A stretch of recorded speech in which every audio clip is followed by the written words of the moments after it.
Hello friends नमस्कार जय जगन्नाथ तुफान टेक एजुकेशन चैनल तरफ आपको स्वागत आपण गोटे बहुत बड़ गुरुत्वपूर्ण विषय नहीं आसी जहाँकि प्लस टू पिला जो पास करगले रिसेंट से विषय गोटे बहुत बड़ गुरुत्वपूर्ण विषय जहाँकि लैपटॉप योजना लैपटॉप स्कीम आपन जान प्रति वर्ष प्लस टू पिला पास कला गोटे लैपटॉप स्कीम आसे लैपटॉप योजना आगु लैपटॉप मिलता बर्तमान कौन है से लैपटॉप आकार में लैपटॉप स्कीम जरिया 30,000 टका लेखाएं पिलाने पाइबे।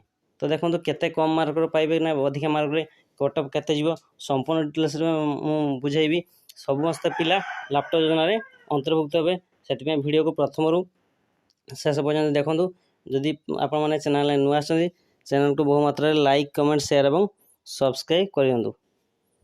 आसन देबे आरंभ करिबा।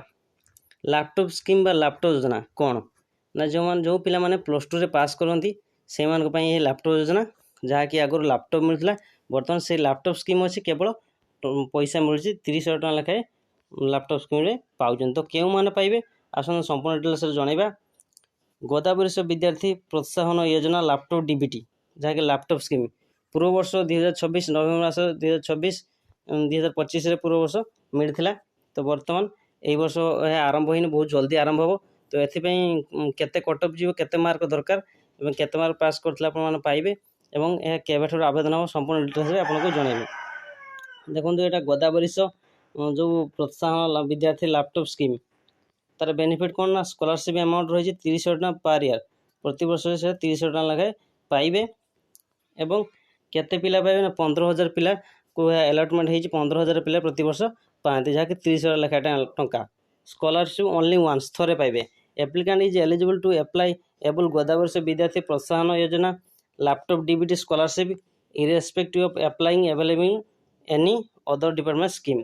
तो क्यों मैंने पकई पारे ना केवल प्लस टू पिला ही पकई पारे 2025-26 एकाडेमिक ईयर ए वर्षर बाहर बहुत जल्दी बाहर जनरल एससी एसटी ओबीसी समस्त पिला पाइबे एवं आपण जानते बहुत कम मार्क पाइबे जदि आप 360 अच्छी माने 50% भी अच्छी आप जनरल आपण लैपटॉप स्कीम रे टंका पाइपर किपर पाइबे आपको जनइबी।